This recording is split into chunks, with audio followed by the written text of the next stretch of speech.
En este día 25 de agosto estamos celebrando, hemos dicho, San Luis Rey de Francia, el que apoyó mucho a la iglesia, a la religión, y porque fue hijo de Blanca de Castilla y fue muy cristiano. Él defendió mucho, incluso participó en las cruzadas para lograr que los lugares santos fueran respetados. Bueno, pero también a nivel de iglesia estos días estamos celebrando, se encuentran reunidos en Lima los señores obispos, los que presiden la iglesia en el Perú, y por lo tanto nuestro tema será la iglesia es una santa católica apostólica, y sobre todo lo que es la jerarquía de la iglesia, quiénes son los obispos, decimos nosotros, quiénes son, por qué hay obispos. Ya desde San Pablo empieza a organizar presbíteros en cada pueblo.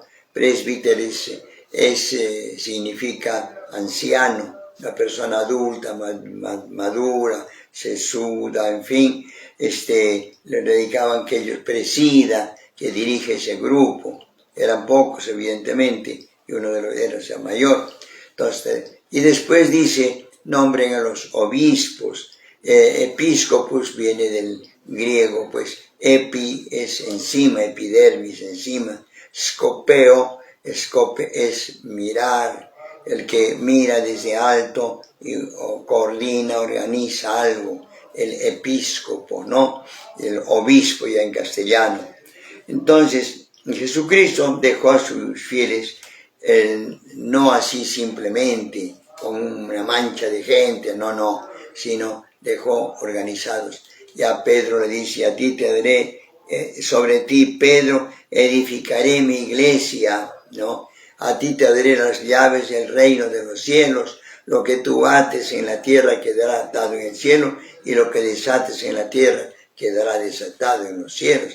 Interesante, ya el Señor instituye la iglesia. Entonces vemos aquí un poco lo que llamaríamos la jerarquía de la iglesia. Elige a uno de ellos, tú eres Pedro, y sobre esta piedra edificaré mi iglesia. Todo lo que desates sobre la tierra quedará desatado. El Papa, pues, es sucesor de San Pedro, es la cabeza del colegio de los obispos, vicario de Cristo y pastor de la iglesia. Vicario de Cristo decimos porque es el que representa a Cristo en la tierra, ¿no? Alguien tiene que representar. Cristo mismo es, dice San Pablo a los romanos, es imagen de Dios. No lo vemos a Dios, pero sí lo vemos a Cristo. Por lo tanto, Él es imagen de Dios. Y el Papa es vicario de Cristo, representante de Cristo, pastor de la Iglesia Universal. El Papa tiene sus particularidades, decimos, es infalibilidad en materias de fe y moral, por la asistencia del Espíritu Santo. Por eso se dice que cuando el Papa habla ex cátedra es infalible. Cuando habla desde la cátedra, desde su cargo de Papa, de vicario de Cristo, es infalible. Por su cargo el romano pontífice tiene potestad en toda la iglesia, pero está delegada a todos los obispos, o está participada, diríamos. Cada iglesia también tiene sus obispos. El Papa puede convocar concilio ecuménico y sínodo de los obispos. El colegio episcopal está integrado por su cabeza, el Papa, y el conjunto de obispos. Nunca puede actuar el colegio sin la cabeza. En cambio, la cabeza puede actuar sin necesidad de consulta o aprobación del resto de los obispos. El Papa gobierna la iglesia. ¿Quién es el pastor supremo de la iglesia? Podríamos preguntar. El pastor supremo de la iglesia es Jesucristo, efectivamente. El Espíritu Santo, Jesucristo, es el que gobierna la iglesia. ¿A quienes envía Cristo para anunciar su fe e implantar su reino? Anuncia pues en primer lugar a los apóstoles y a sus sucesores. Él les da parte en su misión. De él reciben el poder de obrar en su nombre. O sea, los obispos reciben ese poder. Vayan por el mundo, predican el evangelio, difundan. El que creyere y se bautizare se salvará. El que no creyere se condenará. De ahí viene la necesidad que tenemos de informar, de enseñar, o sea, la catequesis, hacer conocer. El que creyere. Muchas veces me dicen, padre, por mucha exigencia, muchos requisitos para bautizar a un niño, nosotros queremos que lo bauticen, ¿no? Que sea cristiano y que, bueno, pero hay que conocer pues la fe. Y por eso en ese sentido los hermanos evangélicos no bautizan a los niños recién nacidos, bautizan ya a las personas mayores, incluso hacen un segundo bautismo porque ya están bautizados en la Iglesia Católica y ellos dicen, ese bautismo no vale. Sí vale efectivamente, pero la razón es que debe ser con conocimiento de causa.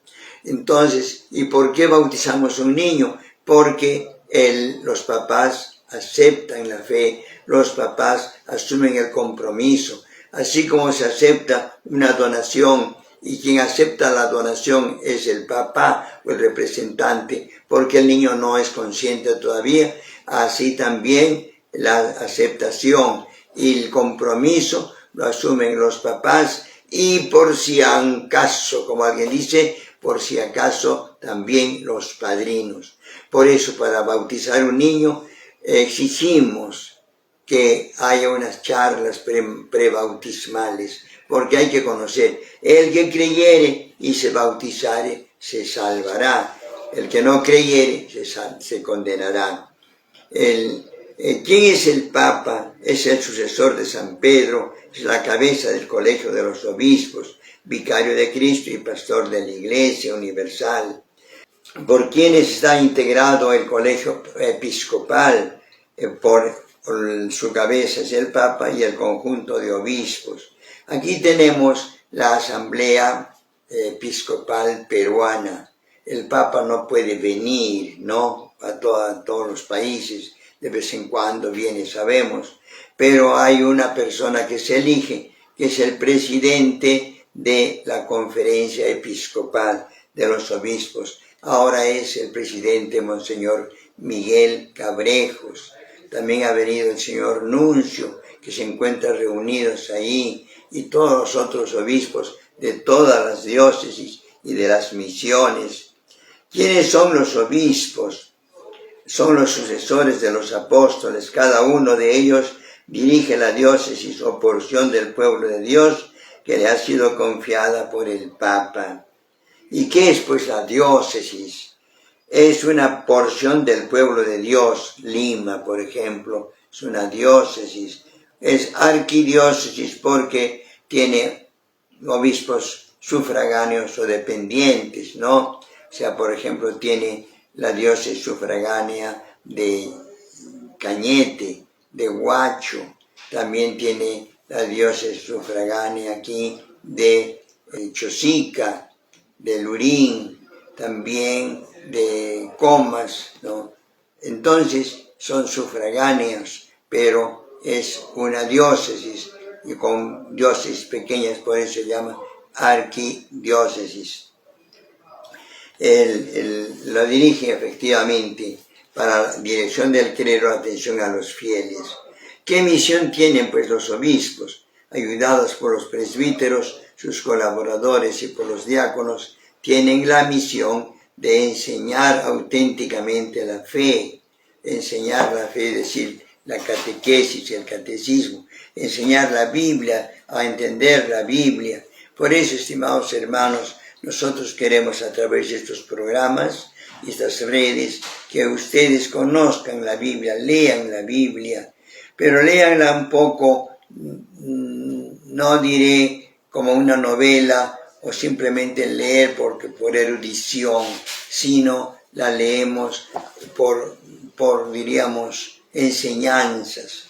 Por ejemplo, el libro que hemos comentado sobre Ruth nos muestra el afecto fraterno, maternal que debe tener una,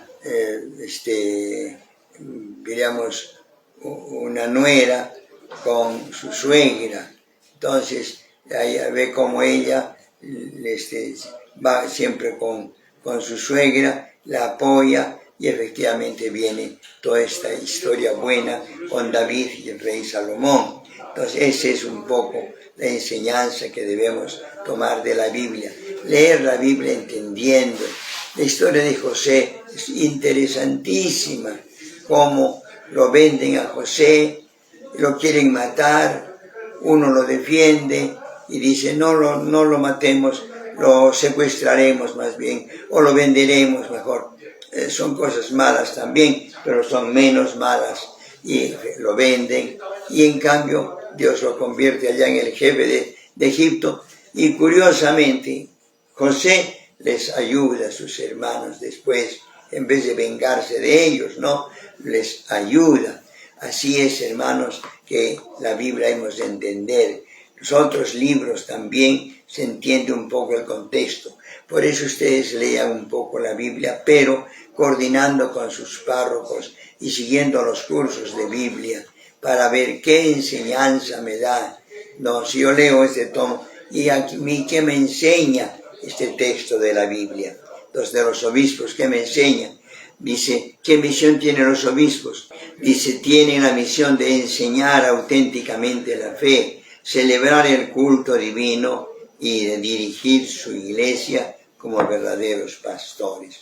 Por eso los obispos se preocupan de nombrar a los párrocos en un lugar o en otro. Y si ustedes, hermanos, grupos de un pueblo, quieren una atención espiritual para un mes, vayan donde el obispo, y allá en Girón, Chancay, a espaldas de la Basílica de Santa Rosa, junto a la primera cuadra de Avenida Tacna, ahí está el obispado, ahí piden, entonces pueden pedir, queremos un obispo, queremos un párroco, queremos una atención espiritual, queremos misas, queremos servicios, etc. Vayan ahí, el obispo tiene la obligación. Entonces, para nosotros, seguir todos al obispo como Jesucristo, a su Padre y al presbiterio de los apóstoles, ¿no? Y después acoge la palabra del Papa con una atención religiosa. Procuremos escucharlo siempre. Los obispos nos mandan orientaciones circulares y escuchémoslas siempre. Ahora estamos en el tema de la sinodalidad, es decir, todos ustedes también, sínodo es camino, y estamos en camino de mejoramiento de nuestra iglesia. Por lo tanto, ustedes también sugieran a sus parroquias, también al obispado, lo que podamos hacer, lo que hace falta. Por ejemplo, ante esta ola de corrupción, ante esta ola de magnicidios, ola también crímenes, de también el sicariato, falta de respeto a la mujer, los feminicidios, todas esas cosas son grandes problemas que debemos de tratar de solucionar con nuestros párrocos y con nuestros obispos.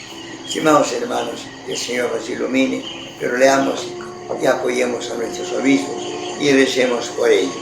Paz y bien.